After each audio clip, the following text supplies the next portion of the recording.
রবীন্দ্রনাথ ঠাকুর বলেছেন, যে জীবনের স্পর্শ নাই সে জীবন পুরোই মৃত্যু। ধন্যবাদ মাননীয় সভাপতি, বিজ্ঞ বিচারক মণ্ডলী এবং যারা শুনছেন। আজকের তরুণরা কিভাবে পৃথিবী জয় করতে হয় তা জানে, কিন্তু কেন পৃথিবী জয় করা প্রয়োজন এ প্রশ্নের উত্তরে তারা নিশ্চুপ থাকে। মার্সেলো গ্লেজারের আধুনিক বিজ্ঞানবাদ অনুযায়ী আগামী প্রজন্মের মানসিকতা, আধ্যাত্মিকতা তথাপি জীবনের জায়গা দখল করে নিয়েছে যান্ত্রিক কার্যকরণ, এবং এই জন্যই আগামী প্রজন্ম শুধু কিভাবে একটা জিনিস কাজ করে তা জানে, কিন্তু কেন কাজ করতে হবে তা জানে না। অস্তিত্বের গভীরে থাকা প্রশ্নগুলো, আমি কে, কেন বাঁচি, অন্যের প্রতি আমার দায়িত্ব কতটুকু, এই সকল বিষয়গুলো ভাবার সময় পায় না। এবং এমনই একটি যান্ত্রিক প্রজন্মকে সামনে রেখে আজকের বিতর্কের বিষয় নির্ধারণ করা হয়েছে। জীবনবোধের অভাব আগামী প্রজন্মের মূল সংকটে পরিণত হয়েছে। আমি এবং আমার দল যুক্তিযুক্ত কারণে এর সপক্ষে অবস্থান করছি। প্রথমেই মাননীয় সভাপতি কিছু বিষয় সংজ্ঞানের মাধ্যমে স্পষ্ট করি।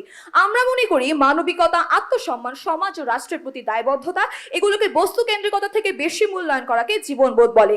আগামী প্রজন্ম বলতে বর্তমানে জন্মগ্রহণ করেছে এবং পরবর্তীতে রাষ্ট্রের দায়িত্ব নিবে, হাল ধরবে, যেমন জেন জি, জেন আলফা। জীবনবোধের অভাবেই আজকের প্রজন্ম লক্ষ্যহীন, আত্মকেন্দ্রিক আর শূন্যতায় ভুগছে। আমাদের আগের প্রজন্ম যারা মজুতদারি করে, যারা সুযোগ বুঝে 20 টাকার পানি 500 টাকা করে নিয়েছে, মাইলস্টোনের সামনে 200 টাকার সিএনজি ভাড়া 2000 টাকা চায়, কিংবা দেশের শত কোটি টাকা বিদেশে পাচার করে, তারাও জীবনবোধের অভাবে ভোগে। তারাও বস্তুগত স্বার্থ অন্বেষণ করে, ভোগবাদী এবং পুঁজিবাদী মানসিকতা ধারণ করে। এই কতিপয় মানুষটি একটি জীবনের মূল্যের চেয়ে 10,000 টাকাকে বেশি গুরুত্ব দেয়। এই জীবনবোধের অভাব আগামী প্রজন্মে আরো প্রগাঢ় হবে এবং সেই সাথে কমবে আগামী প্রজন্মের কাছে জীবনের মূল্য।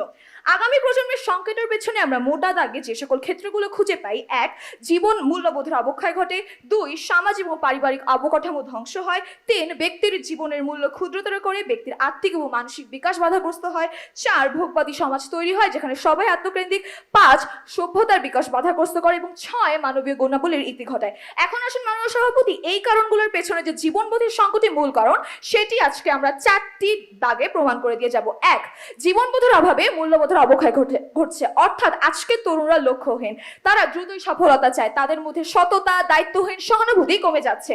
2, ভোগবাদী সংস্কৃতি বা আত্মকেন্দ্রিকতা ক্রমাগত বাড়ছে। এমজেএফ রিপোর্ট 2024 অনুসারে দেশের 45% তরুণী আত্মপরিচয় নিয়ে বিভ্রান্ত।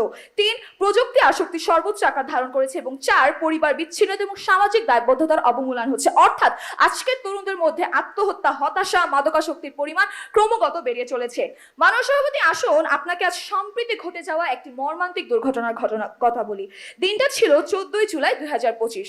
ঢাকা বিশ্ববিদ্যালয়ের নৃবিজ্ঞান বিভাগের শিক্ষার্থী সঞ্জু বারাইক জহুল হক হলের ছাদ থেকে লাফ দিয়ে আত্মহত্যা করে। একজন মানুষকে ভালোবেসে সঞ্জুর জীবনের অর্থ হারিয়ে যায়। সঞ্জু তার স্বপ্ন, তার মাকে একটি পানের দোকান করে দিবে, তার ভাইকে নেত্রকোনা সদরে একটি দোকান করে দিবে, তা সে ভুলে যায়। দিন শেষে শুধুমাত্র একজন নারীকে ভালোবাসায় তাকে তার লক্ষ্য হতে বিচ্যুত করে। জীবনবোধের এই অভাব সঞ্জুকে এই দৃশ্যেরা নির্বিজ্ঞানী হতে দেয়নি। সফল হওয়ার জন্য যত কিছু দরকার সৃষ্টিকর্তা নিজ হাতে সঞ্জুর ভাগ্যাকাশে লিখে দিয়েছিলেন, কিন্তু সেই ভাগ্যাকাশ সেই কালো মেঘ হয়ে সঞ্জুর জীবন কেড়ে নেয়। সঞ্জুর মনোজগতে তৈরি হয় একটি ফাঁকা জায়গা, যার নাম জীবনবোধের অভাব। National institute of mental health অ্যাসোসিয়েশনের তথ্য অনুযায়ী বাংলাদেশে 15 থেকে 24 বছর বয়সীদের মৃত্যুর দ্বিতীয় কারণ আত্মহত্যা। এর প্রতি লাখে মৃত্যুর হার 7.8 থেকে 39.6 জন পর্যন্ত। 2024 সালে জানুয়ারি থেকে আগস্ট পর্যন্ত দেশের বিভিন্ন শিক্ষা প্রতিষ্ঠানে 646 জন শিক্ষার্থী আত্মহত্যা করেছে। প্রথম আলো সমীক্ষায় দেখা গিয়েছে দেশে দৈনিক 56 জন আত্মহত্যা করে, যার মধ্যে 87% তরুণ। আইন এবং সালিশ কেন্দ্রের তথ্য মতে 2023 সালে 1000-এরও বেশি শিক্ষার্থী আত্মহত্যা করেছে। মাননীয় সভাপতি, আজকে আমার প্রশ্ন, এই মানুষগুলো কেন নিজের জীবনকে সমাজের জন্য উৎসর্গ করলো না? কেন তাদের কাছে নিজের জীবনের মূল্য ছিল না? এর মূল কারণই কিন্তু তাদের মধ্যে জীবনবোধের অভাব। ভিক্টর ফ্রাঙ্কলের লেগো থেরাপি থিওরি অনুযায়ী মানুষের জীবনের অর্থ খোঁজার প্রবণতা তার জীবনের মূল চালিকা শক্তি। যে মুহূর্তে একজন ব্যক্তি অর্থ খোঁজা বাদ দিয়ে বস্তুগত কোনো সফলতা অর্জনকে লক্ষ্য বানিয়ে নেয়, তখনই সে জীবনের তাৎপর্য খুঁজে পাওয়ার বদলে বেড়ে যায় মানসিক শূন্যতা, উদ্বেগ, এবং যার নাম ফ্রাঙ্কল দিয়েছেন এক্সিস্টেন্সিয়াল ভ্যাকুয়াম। এরই ফলাফল হচ্ছে আত্মহত্যা।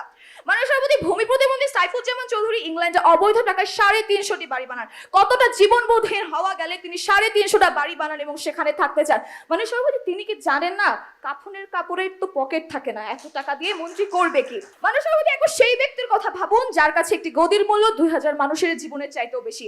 তার জীবনবোধ নিয়ে প্রশ্ন কিন্তু আজও থেকে যায়।